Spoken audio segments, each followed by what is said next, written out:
Hello, good morning, and welcome to this Dawn Busters Taste Challenge. We have from 1968, the Northern Lights, original the Northern Light, but the name was changed for some reason to the Northern Lights. And there's the make-believe that when the light hits it a different way, it makes the Northern Lights. The Northern Lights. Both of these are 80 proof and they're from Canada. All right. Now, the Black Velvet is bottled these days in Kentucky by Heaven Hill. Some of it is bottled in Canada also, but a lot of it's shipped down here and bottled in Kentucky by Heaven Hill, who bought the brand last year from Constellation Brands. Anyway, it's been passed around over the years. All right. It was introduced in 1951, and then the Special Reserve. The Reserve was introduced in 1991, 40 years on the 40th anniversary, age 8 years. From what I can tell, it's the same recipe. It's just in the old bourbon barrels for 8 years instead of 3. The Northern Lights, introduced in 1968 by Glenmore Distilling. At some point, it became a Hiram Walker brand. Then somebody else, then Barton Brands had it. Then Barton Brands got bought by Sazerac, so they have it now. And it's bottled in Louisville, Kentucky by Barton Brands, owned by Sazerac. Maxwell, good morning, Ron. Good morning to you, Maxwell, in the Russian Federation. Okay. I think that even though the Northern NL, no, I can't see because of the glare, NL, Northern Lights, even though the Northern Lights is only a 3-year age, I think it has better flavor and it's going to beat Black Velvet. Now that upsets some people because they got people that love Black Velvet. And it's funny, some people that I watch their beer reviews or whiskey, or they watch mine, we don't agree on the products. Like I'll say sometimes, well, I don't really care for that Florida cracker, at least the time I had it. And they're like, well, I know you don't care for wheat beers, whatever. It's not that it was a wheat beer. It was that I didn't think it was a very good wheat beer. It was bland. But I mean, I'd revisit it. But then you got other people that are so hostile, how dare you not like Black Velvet, my favorite. And they get angry. They'll even say, I'm not watching your channel anymore. What? That's fine, but it's just, to me, strange. It's just unusual that people would become so enraged about a beverage. But anyway, I don't worry about it. I never worried about it. I just thought it was peculiar. So there's age 4 years, barrel aged in oak, and it's got 4 diamonds. I don't know what that signifies. 2 years for each diamond. 2 times 4 is 8. I don't know.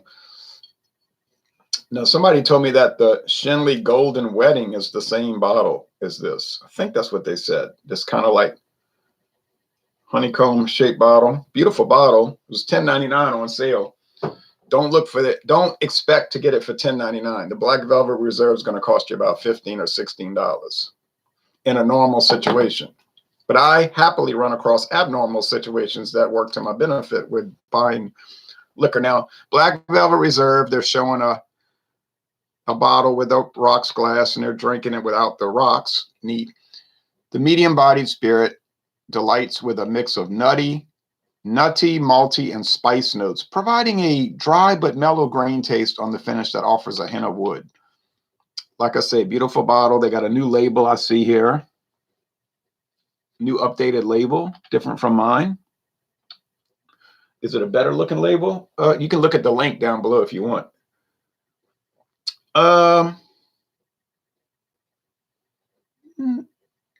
No, it's just different. Okay.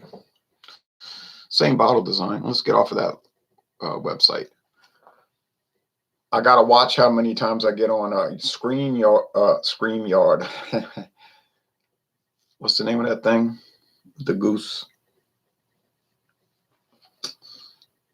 StreamYard, yeah, StreamYard. Because they limit you to 20 hours a month. I'm sure that's going to change. Eventually, there'll be no free use, and they'll want you to pay, which I will not do. And then you will not see any group hangouts being sourced from me. I'm not paying. And I can live without doing the hangouts. I like to do them, but I'm not paying to. I mean, I know about the old bait and switch. If other people want to pay, it's their money. Let them do it.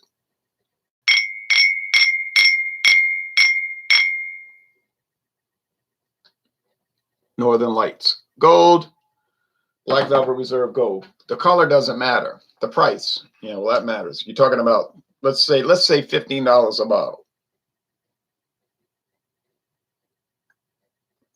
But like I say, you might be paying $16 for the Black Velvet Reserve, age 8 years. And for the Northern Lights, they don't sell it in the glass bottles around here anymore. These attractive glass bottles, brown, you want brown. They both have brown bottles. That's good. Brown glass protects the beer or the whiskey. Oh, I'm sorry, Black Velvet is clear. Clear, yeah. No, not good, not good. Brown, good. Clear, not good. All right, pretty though.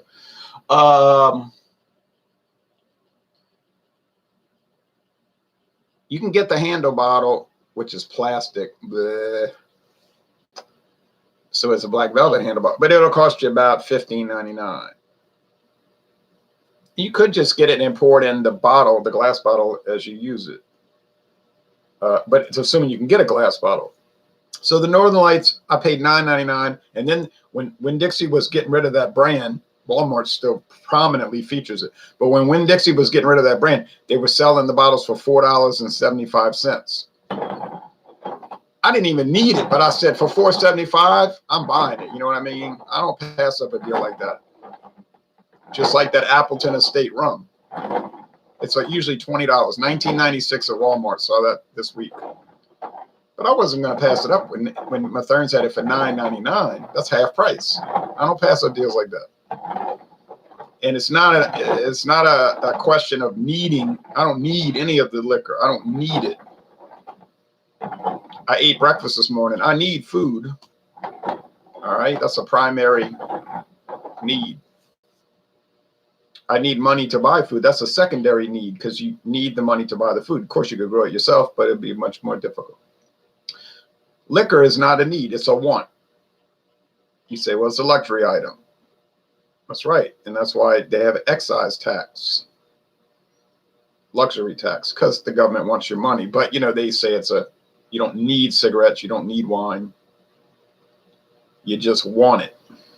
Now, some people get addicted to it, then they need it. But anyway, you don't want to mix up your wants and needs. Everybody on the internet's all excited because somebody got assassinated this week, and they're all making jokes about it. It's so funny to them. I mean, it's really something to see this on Facebook. And some people have a really warped mentality, a warped set of morality, like thinking Hiroshima's funny. Isn't that funny, Hiroshima?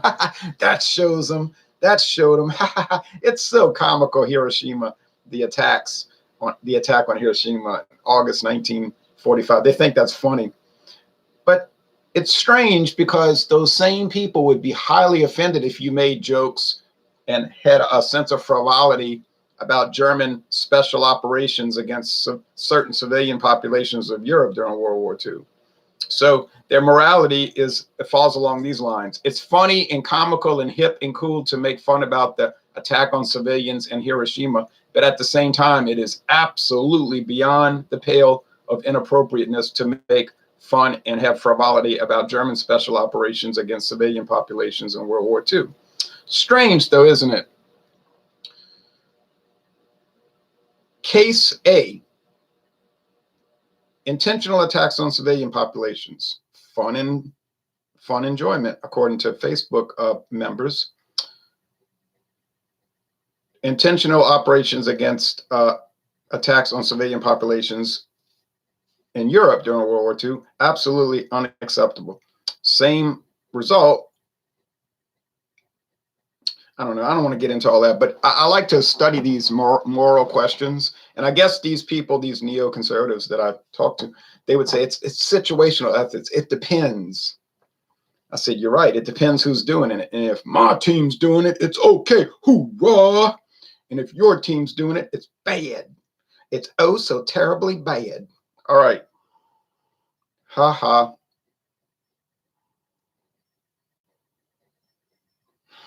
This smells like wood, man. Or woman. but it's probably man because 95% of my viewers are men. Smells like standard whiskey and wood. You say, in other words, it smells like black velvet. Yeah. In the wood barrel for 8 years, it's going to have that woody smell. Does it smell like charred oak, rich bourbon-esque aromas? No, no, no, no, no, no. It does not. Now, is it mostly corn like bourbon? You got it. It is. Are bourbons and Canadian whiskeys alike in some ways? Yes. They're both whiskeys.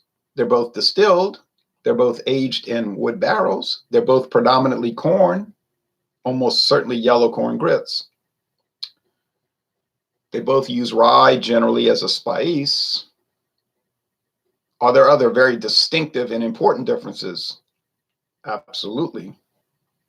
One of which is Canadian whiskey's from Canada and bourbon whiskey has to be from the United States, not Kentucky like some people think. It's generally from Kentucky, but it doesn't have to be. The aroma here, I don't know why I'm closing my eyes because the color's the same. Joe Biden's dentures. War is a business, always has been. Yeah, you don't hear many jokes about the Einsatzgruppen. No. But sometimes I'll test these people with oblique humor, and I'll try to draw out their thick-headed thinking. And they'll be like, what are you saying? That's not funny, dude. That's not funny, man. I was like, why isn't it funny? You just made a joke about Nagasaki. Isn't that funny? I mean, it's funny, isn't it? But a lot of people are dumb and they don't know it. I mean, what can you do about that? You try to help them along and say, well, let me try to explain logic, deduction, inference, having moral positions that make sense. But it's difficult, especially with volatile people. And as we know with Facebook, it's loaded with volatile people. You say, what does that mean? They can go from 0 to furious in less than 10 seconds. Well, maybe less than 5 seconds. And you got to be wary about people like that. They're telling you on day one, on a Monday, they're saying, man, you're my friend, I love you. And the next day, screw off, and I don't know. You got to watch people like that.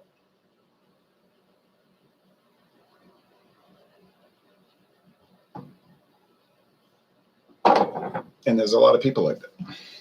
Okay. The state of man, the fallen state of man. Well, you know what? This is a lot more difficult than I had first believed, but now I've got it pinned down. I got it pinned down, baby. This is the Northern Lights, and I'm going to tell you why. The color doesn't give it away.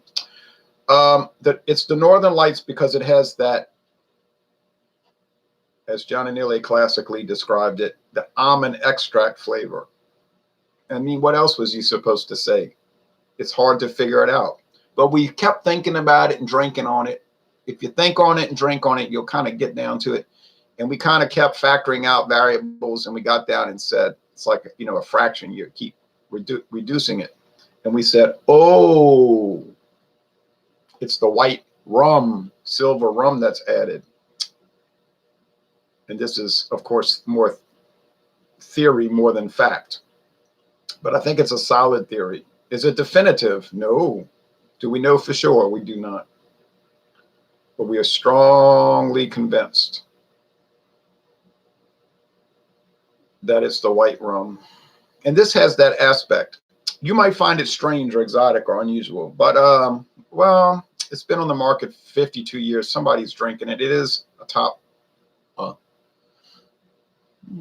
Is it in the top 20? Northern Lights. No, but it's a steady seller. Canadian Limited is very similar to the Northern Lights, very similar, and it's in the top 20. So if you can't find the Northern Lights and you want to taste a whiskey that's very similar, then try Canadian Limited. I'm not going to say they're identical, but I am planning to do a side-by-side taste challenge. I'm almost out of Canadian Limited. I'm sad to say. Could get it at Walmart for $9.79, but We have to move on. We can't just cling to these things. I'm not going to do it because I got to make some headway on this. Okay, clearly, Northern Lights. It's sweet. It's candy-like. You get candy corn. You get some barrel, wood barrel, no char. You get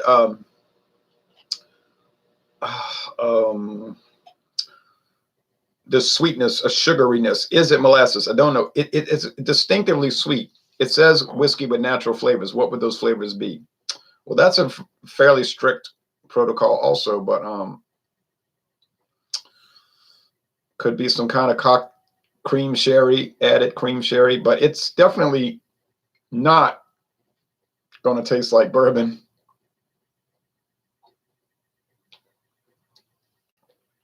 So if your reference point is Evan Williams, you know, Jack Daniels, Jim Beam, Woodford Reserve, Maker's Mark, etc., and then you drink this, you would either be saying, wow, this is new, this is exciting and new. You know, you would think it's really different. Or you might just be appalled and say, oh, no, that's terrible. Something's wrong here, baby. Sound the alarm. Sound the alarm. Which is what my friend David did. He wanted to try the Canadian Limited. Then he took a couple of sips and dumped it down the sink. I said, I didn't buy this to be discarded. He said, but it's got a weird licorice flavor. That's the way he saw it. I said, but you didn't give it a chance. But yeah. Anyway, Ron, if you were given a gratis bottle of bourbon every month for the rest of your life, which brand would you choose? Oh, guess the most expensive Pappy Van Winkle. Whatever that one is, whatever the most expensive and longest age Pappy Van Winkle bourbon you can buy, that's the one I would get for free. I've had one of those. What was it, that 18-year, I think? I had somebody gave me a little vial of it. Was it dynamite? It sure was. Would I pay hundreds of dollars for it? I sure wouldn't. But he said if somebody gave it to me. Okay, this does have a little candy aroma, but it's more like candy sugar, that Belgian candy sugar, which they say is made from beets. Beet sugar in America, I don't think is used in beer too much because people don't think it tastes right. In Europe, you know, they're different. They're different. All right. In America, it's all about the cane sugar, darling. It's all about the cane sugar, darling. All right. Now, you would think that the 8-year age Black Velvet would easily win here, right? It's age 8 years. It's in a prettier bottle, arguably prettier bottle. Although I really do like the Northern Lights bottle. I love that, the top, the neck, where you have the diamonds all around. Diamonds all around. All right, and diamonds are forever. And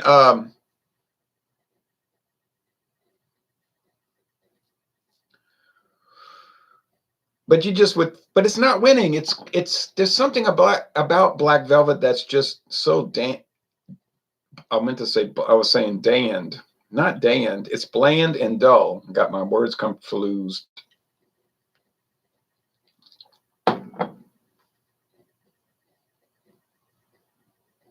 I got to get organized here. I got to get organized. Organized.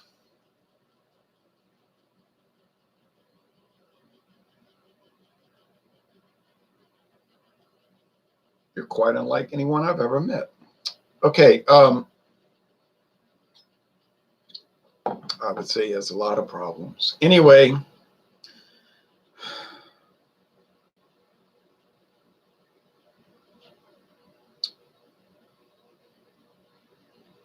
Hello, Travis.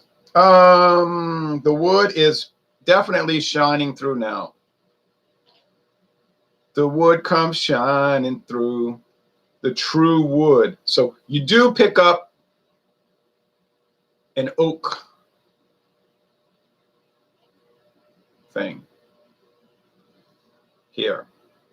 But still, now there's no harshness. All right, it's smoothed it out. It's not harsh or ragged.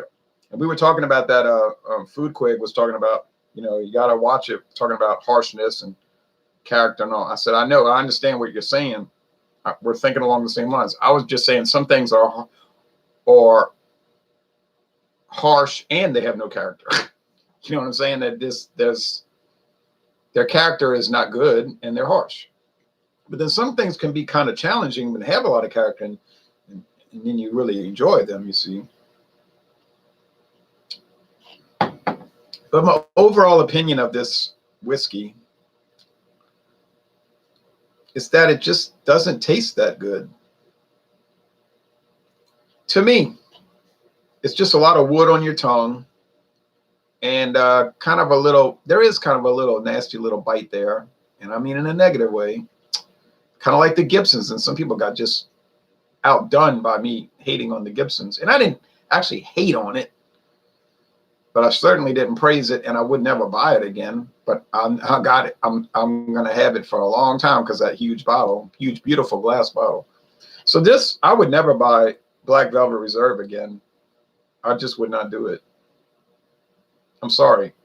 I always tell people on the reviews, call it as you see it. You cannot apologize. You have to be honest. And then sometimes my friend David with the big beard, he'll get off, we'll stop recording and he'll be talking. He'll say, you know, I actually didn't like it as much as I said. I was going to give it a harder score. And I say, why? What do you mean? Well, you know, he said, I don't want to hear all this mouth from people, you know, coming at me and talking. I said, no. I said, forget that. You don't even have a channel. You say, you say, well, his account, he can type comment. He doesn't even have an account. He just looks at the videos. So you can look at videos without the account. I said, you have nothing to fear. You got to call it as you see it, you know? And I'm calling it as I see it. I'm going to be honest. I've been doing honest beer, wine, and liquor reviews since 2010, and I intend to keep being honest about it. I mean, I'm not like too flashy or smooth. You know, my video, the production values of my videos are minimal. My editing doesn't exist practically. So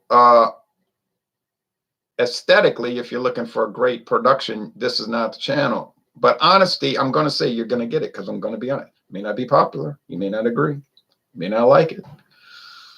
But I feel that it's important to be honest. And there are people who I think aren't. They're more of a salesman.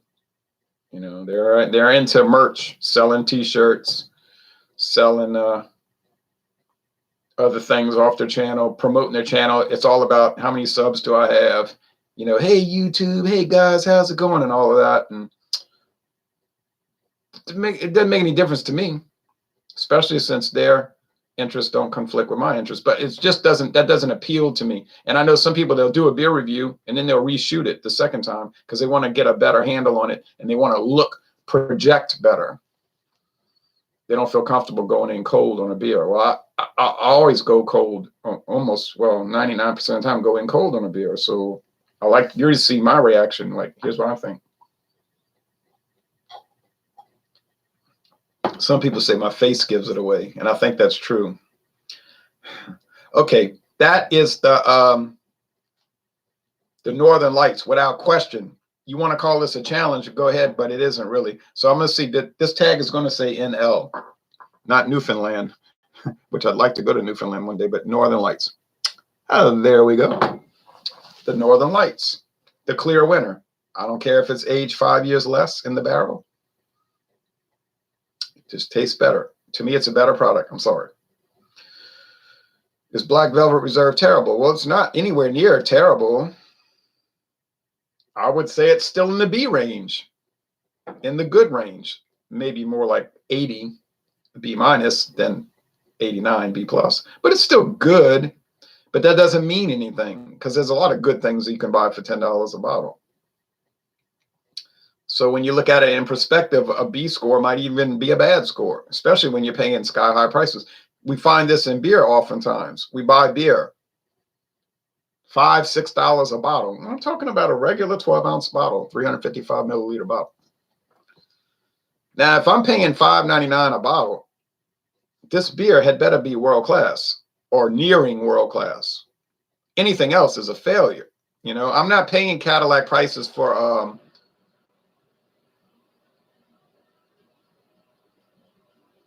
Plymouth.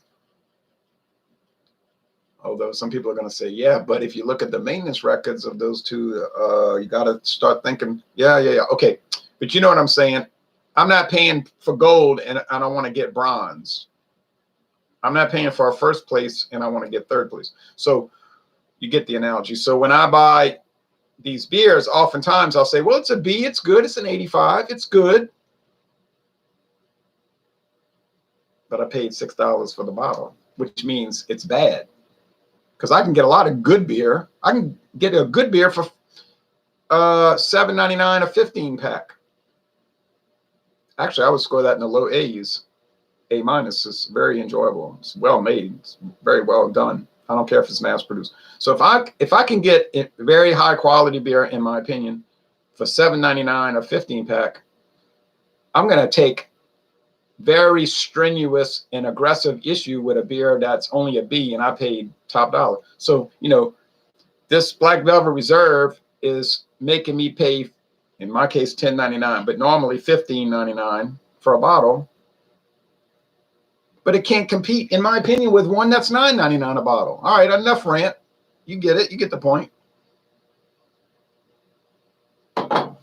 It's hardly terrible. It's not terrible. It's good in some ways, but I'll never buy it again. All right, so the next taste challenge is going to be, this is going to be a great taste challenge, but it won't be a challenge. That's just a challenge in name. That's the name of the series, Taste Dawn Busters. It'll be a Dawn Busters more than a taste challenge. It's going to be the Northern Lights, which is a great winner. Price point versus your payoff, what you get from it, is one of the great classics I've found, versus Canadian Club small batch 12-year special edition. It's got like 4 or 5 names. The 12-year age Canadian Club. Oh man, Johnny Neely gave me that bottle 2 years ago. Is it the best Canadian whiskey I've ever tried? Yes, it is. Would I highly recommend it? Yes, but you're going to pay $24.99 minimum for it. I guess you might find it on sale somewhere, but you're going to pay about $25. Does it live up to its price point? Certainly does. Will it destroy Northern Lights? Yeah.